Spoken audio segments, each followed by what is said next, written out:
Okay, so I'm going to very quickly go over the fraction basics one more time. So a fraction is a numerator over a denominator.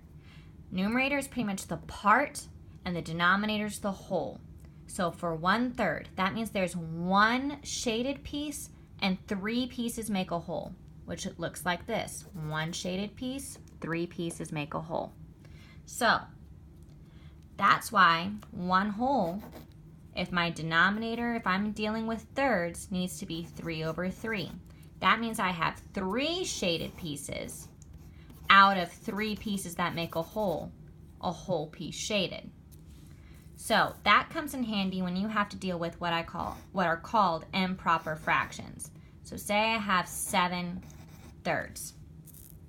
All right, that means that my numerator is bigger than my denominator, which means I have more shaded pieces than I need to make a whole.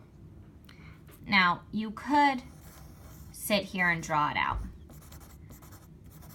That's 3, 4, 5, 6, 7. 2 wholes and a third. But that's going to get crazy when our numbers get bigger and bigger and bigger. So, if you know your facts, you should know that this is pretty much division. 3 goes into 7 twice. 3, 6, 2 times.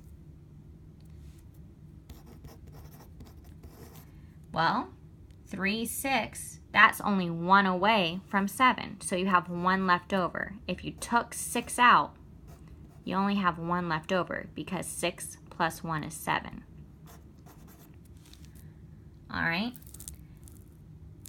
Now, if you're not so great with your facts and we have bigger numbers, such as 52/8, that's when knowing your facts is going to really, really help, because I can count by 8s. 8, 16, 24, 32, 40, 48, 56. 56 is too big. So 1, 2, 3, 4, 5, 6. 6 wholes. Well, 48, 49, 50, 51, 52. 6 wholes and 4/8. If you're not too good with your facts, you can always try the tree method. Now this is like partial quotients where it's a lot longer and you have a lot more room to mess up. Taking out 8 at a time. So if I took out 8, that's a whole, because in this case, a whole is 8/8. So if I took out 8 here, I have 46 left. Can take out another 8, 38 left. Take out another 8, 30 left. Can take out another 8, 22 left. I can take out another 8, 14 left. I can take out another 8. Oops, I messed up. 52. This is why this one's not very efficient. Oops. That's wrong. Goodness gracious. That means all these are messed up.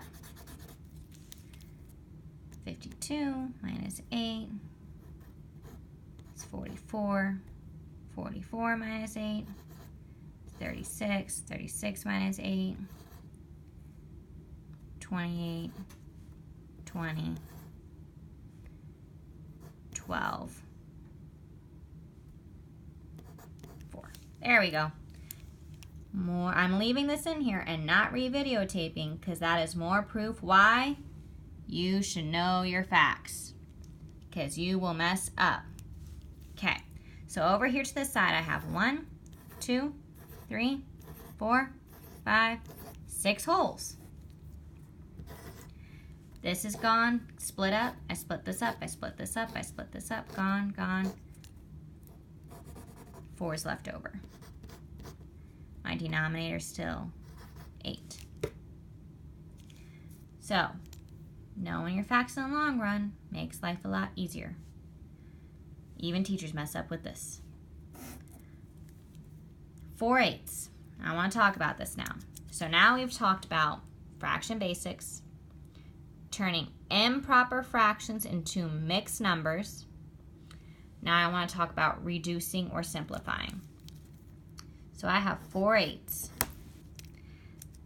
That can be simplified. You see me in class do this all the time. That's your sign saying, hey, I can divide to make this smaller. A number should be jumping out at you. They can both be divisible by 4. 4 divided by 4 is 1. 8 divided by 4 is 2. This is a half. Now, if you looked at this and you said they can both be divisible by 2, great, you're right, they can. That's perfectly fine. We can do that too. 4 divided by 2 is 2. 8 divided by 2 is 4.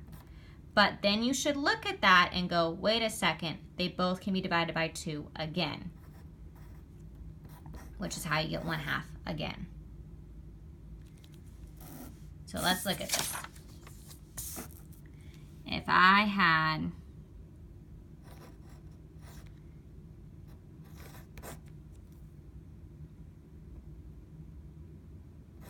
okay, 22/6. The first thing I would do is know my numerator is bigger than my denominator, so I need to take out my wholes. So because my denominator is 6, a whole is 6/6. So groups of 6 would be a whole. 6, 12, 18. So I have 3 groups of 6 because I'm taking out 18. That means I have only 4 left over. Okay, my wholes stay the same, but I can reduce this fraction because a number's jumping out at me. They can both be divided by 2.